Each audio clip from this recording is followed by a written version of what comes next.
በዓለም የፖለቲካ መድረክ የአንድ ሀገር ታላቅነት የሚለካው በጦር መሳሪያዋ ብዛት ብቻ ሳይሆን ያንን መሳሪያ መቼና የት መጠቀም እንዳለባት በምታደርገው ስልታዊ ብልሃት ጭምር ነው። በኃያላኑ አሜሪካና ቻይና መካከል ያለው ፉክክር ባለንበት ዘመን የዓለማችንን ፖለቲካ የሚዘውር ወሳኝ ጉዳይ ሆኗል። ማንኛውም የአሜሪካ አስተዳደር ወደ ጦርነት ለመግባት ከመወሰኑ አስቀድሞ ሊያሰላው የሚገባው ቀዳሚ ጥያቄ ይህ እርምጃ አሜሪካን ከቻይና አንጻር ያጠናክራታል ወይስ ያዳክማታል የሚል መሆኑን ተንታኞች ይገልጻሉ።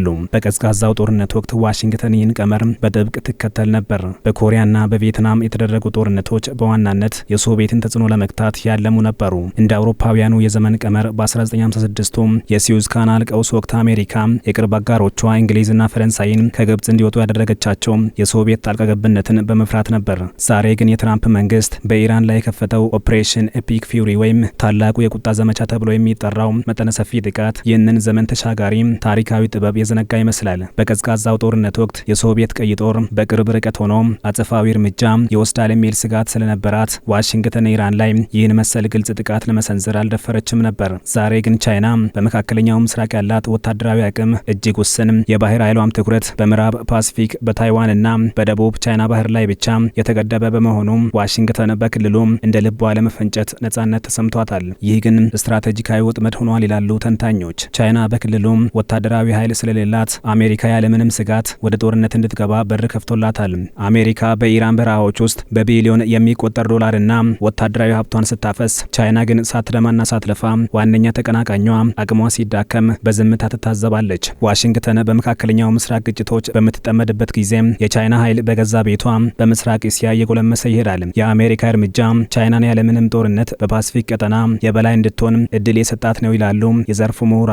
የትራምፕ መንግስት በ2025 ባወጣው ብሔራዊ የደህንነት ንድፈ ሀሳብ አጽንኦት የሰጠው የቻይናን ተጽዕኖ መመከት ላይ ነው። የተለያዩ ስትራቴጂ አርቃቂዎች የኢራንን ጦርነት የቻይናን ቀጠናዊ አጋሮች የመምታት አካል አድርገው ይቆጥሩታል። የኢራን ከፍተኛ መሪዎች በአየር ድብደባው ቢገደሉም የሀገሪቱ የስልጣን መዋቅር ግን አልፈረሰም። የኢራን ሃይማኖታዊ አገዛዝ ቢለወጥ እንኳ አዲሱ መንግስት ከቻይና ጋር ያለውን ግንኙነት ያቋርጣል ማለት ላይሆን ይችላል። ቻይና የኢራን ቁጥር 1 የንግድ አጋርና ዋነኛዋ የነዳጅ ሸማች ናት። የትኛውም የኢራን መሪ ሀገሪቱን ከምጣኔ ሀብት ውድቀት ለማዳን ሲል ከቻይና ጋር መወገኑ አይቀሬ ነው። ቻይና ከኢራን ጋር ብቻ ሳይሆን ከሳውዲ አረቢያና ከእስራኤል ጋርም ጠንካራ ወዳጅነት ትፈልጋለች። ቤጂንግ ቴህራን የኒውክሌር ባለቤት እንድትሆን አትፈልግም። ምክንያቱም ይህ ቀጠናዊ ያለመረጋጋትን ስለሚጋብዝና አሜሪካ ጣልቃ እንድትገባ ሰበብ ስለሚሆን ነው። አሜሪካ ግን ጦርነት በመክፈት ቻይናን ከማዳከም ይልቅ ዲፕሎማሲያዊ ሚናዋን የሚያጠናክር አዲስ በር ከፍታላታለች። የኢራንን ነዳጅ በማቋረጥ ቻይናን ለማንበርከክ የነበራትን እቅድ ቤጂንግ ቀድማ ተረድታለችና በ2025 የነዳጅ ዋጋ ቅናሽ በነበረበት ወቅት ሄልቆ መሳፍርት የሚለው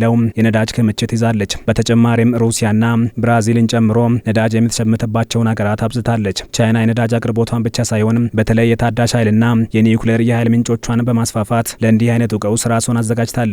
ዋሽንግተን በሲዩት ስሌት ወደ ጦርነት እንደገባች በርካቶች የሚተቿት ይህ ጦርነት ያስከተለው የነዳጅ ዋጋ ንረት ክፉኛ የሚጎዳው ቻይናን ሳይሆን የአሜሪካን ምጣኔ ሀብት፣ ጃፓን፣ ደቡብ ኮሪያና አውሮፓን በመሆኑ ነው። ትራምፕ የሆርሙዝ ሰርጥን ለማስከፈት የቤጂንግን ድጋፍ መጠየቃቸው ቻይናን ለማዳከም የጀመሩት ጦርነት ያጠመዱት ወጥመድ የገዛ ሀገራቸውን እየተበተባት መሆኑን ያሳያል።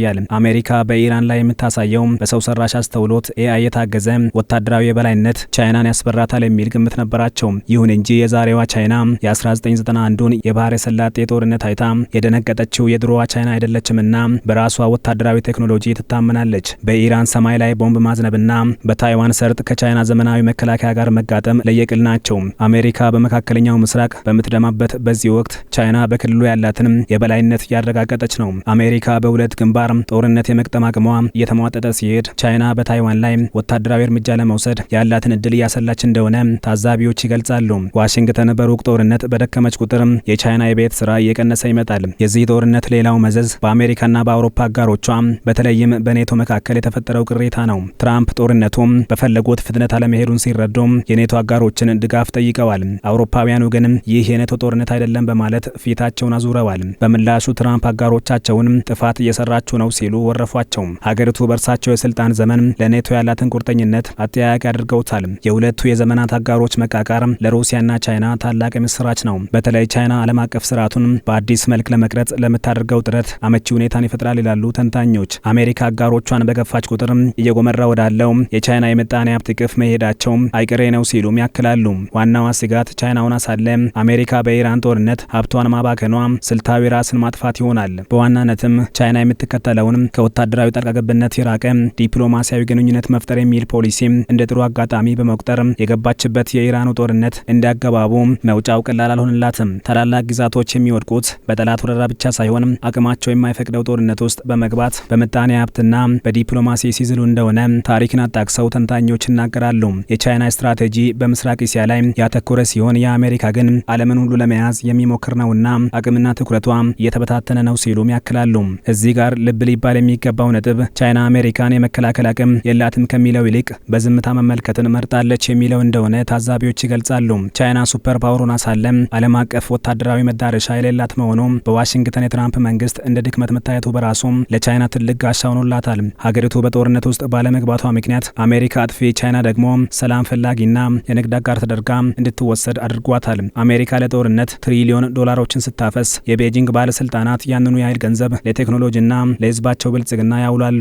ዋሽንግተን ከአጋሮቿ ጋር ስትጋጭ ቻይና ሁሉን አቀፍ የንግድ ግንኙነት በማቅረብ ዓለምን ለመሳብ የጣረች ነው። የአሜሪካ የውጭ ጉዳይ ፖሊሲ አሁን የሚያስፈልገው አዳዲስ ቦምቦች ሳይሆኑ የትኛው ግንባር ቀዳሚ እንደሆነ መለየት የሚችል ስልታዊ ብልሃት ነው ይላሉ ታዛቢዎች። ቻይና በዝምታና በብልሃት የአሜሪካን ክፍተት በመጠቀም ላይ ናት። አሜሪካ በኢራን ምድር ላይ በምትተኩሰው እያንዳንዱ ውድ ሚሳኤልና በምታወጣው ወታደራዊ አቅም በፓሲፊክ ውቅያኖስ ያላት የበላይነት በተጽዕኖ ውስጥ ይወድቃል። ተንታኞች እንደሚሉት የትራምፕ የኢራን ጦርነት የአሜሪካን ጥቅም ለቻይና አሳልፎ የሰጠ ነው። በኢራን የሚፈሰው የአሜሪካ የጦር መሳሪያና በትሪሊዮን ዶላሮች የሚቆጠር መዋለ ንዋይ ቤጂንግ በዓለም መድረክ ላይ ያለምንም እንቅፋት እንድትወጣ መንገድ የከፈተላት ነው። አሜሪካ ኦፕሬሽን ፒክ ፊውሪ ብላ የጀመረችው ዘመቻ ለቻይና ኦፕሬሽን ፒስፉል ራይስ ሆኖላታል። በአጠቃላይ የትራምፕ የኢራን ጦርነት ለቻይና የረጅም ጊዜ የበላይነት መንገድ እየጠረገ ነው። የታሪክ መጻሕፍት ይህንን ዘመን አሜሪካ በራሷ ጥንካሬ ተጣላ ለተቀናቃኟ የበላይነቱን አሳልፋ የሰጠችበት ወቅት ነው ብለው ሊመዘገቡት የሚችሉበት እድልም እየሰፋ የመጣ ይመስላል።